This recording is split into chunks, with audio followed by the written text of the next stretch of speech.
aller faire un yakiniku, qui est une adresse cachée que je connais depuis longtemps, avec Tuan qui est un autre youtubeur qui est juste monstrueux parce qu'il a un humour de ouf. Je vais emmener Tuan qui connaît pas ce restaurant, qui est un restaurant qui est au 39e étage d'une tour et on a une vue de ouf quand on mange du yakiniku et on va filmer ça. Je pense que ça va être assez sympa. Là on est à Ebisu, vers Meguro, donc c'est le centre de Tokyo, et on va aller à Garden Place qui est donc un endroit très prisé des couples japonais, des nanas aussi. C'est un endroit de date un peu, il y a pas mal de trucs et si tu connais le drama Hanayori Dango, qui est un drama à l'ancienne, tu as une statue, un monolithe qui est une statue très connue du Japon où les gens se donnent rendez-vous là-bas et du coup on s'est donné rendez-vous avec Tuan. Et pour information, Nomication c'est la contraction du verbe nomu qui veut dire boire et cation, donc communication en anglais, donc ça veut dire discuter, apprendre à échanger par la boisson. Donc on a les nomikai, je pense que tu dois connaître le mot. Et ben en fait, le kai c'est le kanji de rencontre, donc se rencontrer autour d'un verre, sauf que là c'est une contraction avec le mot communication. Voilà. Au Japon, ce qui est assez violent, c'est qu'il y a une humidité de ouf en été et que franchement tu te prends un 10-0 sur l'humidité, enfin tu fais plus qu'un que la transpiration. Voilà, c'est la fameuse tour dont je parlais et on arrive sur Garden Place. Et Garden Place c'est assez connu par rapport en fait à ces briques rouges que tu vas voir sur le sol à partir de maintenant. Le soir ici, tu as des petits bars cachés. Je vais te montrer ça, avec les reflets si tu vas bien voir. Et tu vois ici, il y a des bars très stylés qui sont en dessous d'une arche et c'est assez cool. Et donc là on va arriver au niveau du point de rendez-vous. Donc là il y a des tentes, donc je pense que c'est une espèce d'événement, mais normalement c'est au milieu des tentes, je sais pas si tu vois, il y a un rectangle là-bas. Alors il est où le clochard magique? A few moments later. On est donc avec Tuan, Air Force Tuan. Et donc là je vais vous montrer en fait la vue qu'on va avoir du restaurant où on va.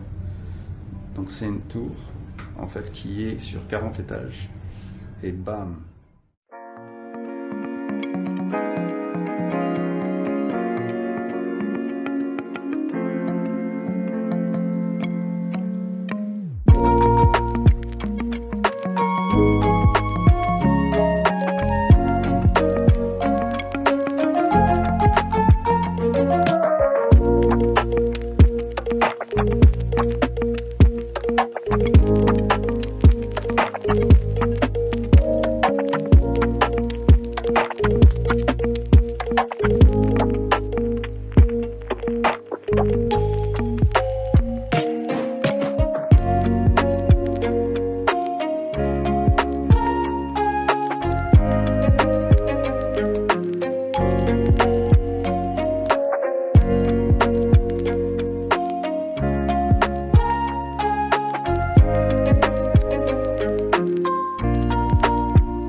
On est à quel étage là du coup? Là on est au 39e étage, donc en fait là, on peut voir, on a une grande baie vitrée. Donc ici on est à Top of Ebisu, qui est donc en fait une tour qui est située en plein milieu de la place Garden Place de Ebisu et qui monte jusqu'au 38e et 39e étage. Regardez-moi ça. Ouais, on a une vue de Tokyo qui est juste dingo. Je vais pas dire exactement où c'est, mais depuis là, je vois exactement, je vois mon appartement, Ah ouais, je vois le balcon. Truc de ouf. Ici vous allez retrouver pas mal de restaurants qui sont par exemple en fait ici, donc on a des yakiniku, on a des restaurants de sushi, on a des restaurants italiens, on a des restaurants qui sont spécifiques au niveau du... Ça a l'air de quoi? C'est du oden ça? Ouais c'est ça. C'est un oden de luxe. Et puis voilà, et en fait il y a même de la cuisine thaï et tout, mais ils ont tous une vue de fou quoi. Alors par contre ce qui est important à savoir, c'est que vous pouvez pas réserver le midi, il faut y aller un peu tôt. Donc là avec Yann on s'est ramené, il est quelle heure? Il est 11h30 à peu près? Un petit peu plus. Un peu plus. Et du coup ça permet en fait d'arriver un peu avant les gens et d'être sûr d'avoir de la place. Mais les prix défient absolument toute concurrence. Il y a... Là vous avez des repas pour moins de 50 €, alors que vous avez une vue sur tout Tokyo et que vous allez bien manger. Donc, Justement c'est abusé parce que ce que tu disais sur les menus du Jojoen, parce que Jojoen, enfin voilà, c'est quand même une franchise c'est du yakiniku de haut de gamme, hein, quand même déjà. Et là, du coup, le menu qui est à 3000 yens à midi, c'est assez absurde. Ah non, mais c'est un truc de fou. Et là, on en a la preuve, hein, regardez, voilà. 3000 yens le menu. Et donc du coup, là, on va arriver au niveau de l'entrée du restaurant, voilà. Et on va prendre nos places près de la fenêtre. Ça a l'air bien bon et bien servi avec... je ne sais pas si la vue est plus belle ici ou ici en fait. A little longer than a few minutes later. Bon, bah voilà, on est dehors, on sort, on est à Bissu Garden. Il fait bien chaud et on sort du yakiniku.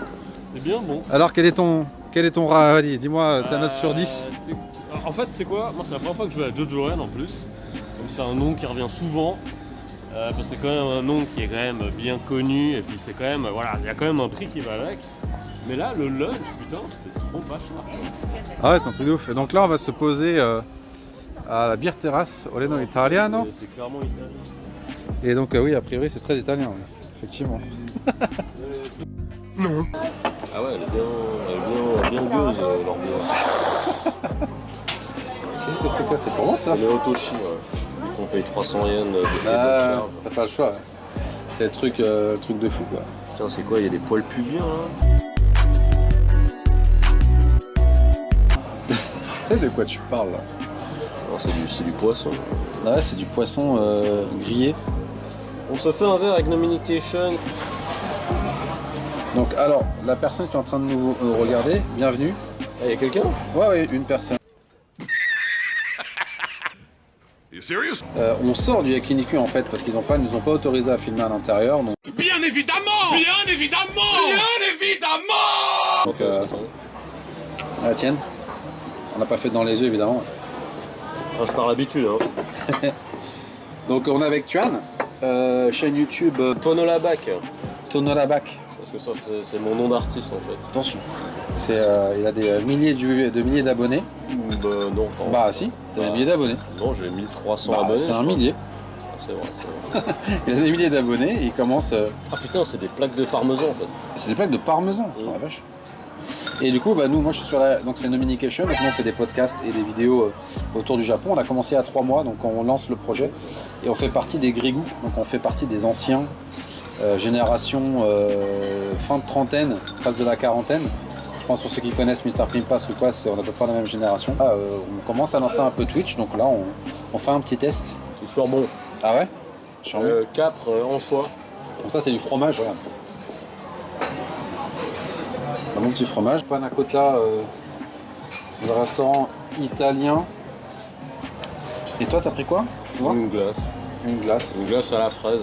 À la fraise. Donc on a laissé les femmes à la baraque. Et on est parti entre couilles se faire un petit déjeuner tranquillou. Parce que moi à cause de mes gamins on peut pas trop se faire le soir pour le moment. Ça viendra d'ici quelques mois pour les soirées. Tu pars sur quoi là pour les prochaines vidéos, pour les prochains contenus C'est quoi les prochaines choses à venir? Bah, en fait, évidemment, malheureusement, j'ai pas suffisamment de temps pour seulement faire des vidéos. Ce qui fait que j'essaie d'alterner une semaine sur deux, c'est-à-dire qu'une semaine, je fais justement une vidéo qui parle d'un sujet en particulier avec vraiment un script, un travail de montage, etc. Et la semaine d'après, je fais ce que j'appelle les humeurs en fait, où je parle des trucs qui se passent dans mes projets par rapport au dessin ou ce genre de choses-là. Donc par exemple, demain dimanche, je sors une humeur où je vais juste faire un débriefing par rapport au concert de Monster Hunter où j'étais allé. Ah oui, ouais. Donc parler comment ça s'est passé. Et toi t'étais un jour de Monster Hunter à la base? Non, pas du tout.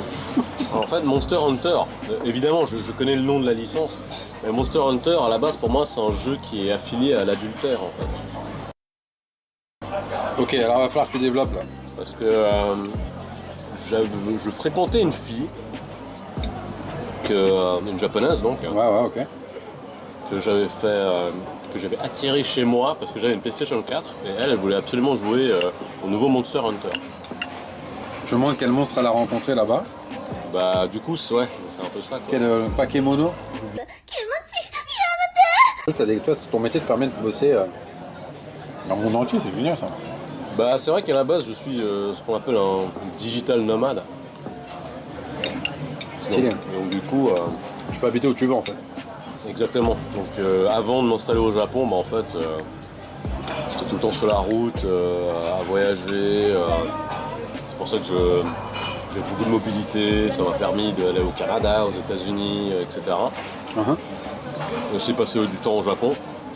Ce qui fait que sur les dernières années où mon business dans le dessin marchait mieux que maintenant, je passais genre 3 mois ou 6 mois par année au Japon. Et puis en fait, Putain, 3 mois, c'est long. Ah, tu nies que ton visa touriste, tu le rentabilisais quoi. Exactement. Mais après, je me rebarrais, je partais dans un autre pays ou un truc du genre. Et voilà quoi. Donc, du coup, pour revenir à ta question de départ, demain, je vais sortir une humeur justement pour parler du concert de Monster Hunter, enfin un espèce de débrief. Ouais. Parce qu'il y a une interview qui va venir, c'est une interview où j'ai interviewé donc la chanteuse du thème principal du nouveau Monster Hunter, qui est ma meilleure pote en fait. Et aussi parler des différents projets qui sont en cours ou qui sont sortis récemment. Et dimanche d'après, je vais parler je vais faire une vidéo où je vais parler d'un projet qui malheureusement a été annulé. Mais c'est un projet que je devais faire avec une légende du rap américain. Oula, Voilà. on peut pas dire le nom encore. Bah, je peux dire le nom, mais c'est avec Prodigy du groupe Mobb Deep. Donc voilà, malheureusement. Mobb Dick, dinguerie. D'accord, ok, cool, c'est bon ça. Bah nous, en ce moment, à Dominication, on est en pause à cause de la naissance de ma fille, ma deuxième fille, et Kefi, donc mon acolyte, qui est donc chorégraphe de combat, ultra stylé, qui fait tous les plus gros films d'action vietnamiens, c'est lui qui fait les chorégraphies de combat. Et là, il est au Vietnam en tournage jusqu'à octobre. Donc du coup, là, je suis en train de peaufiner un petit peu le contenu pour qu'on redémarre de plus belle.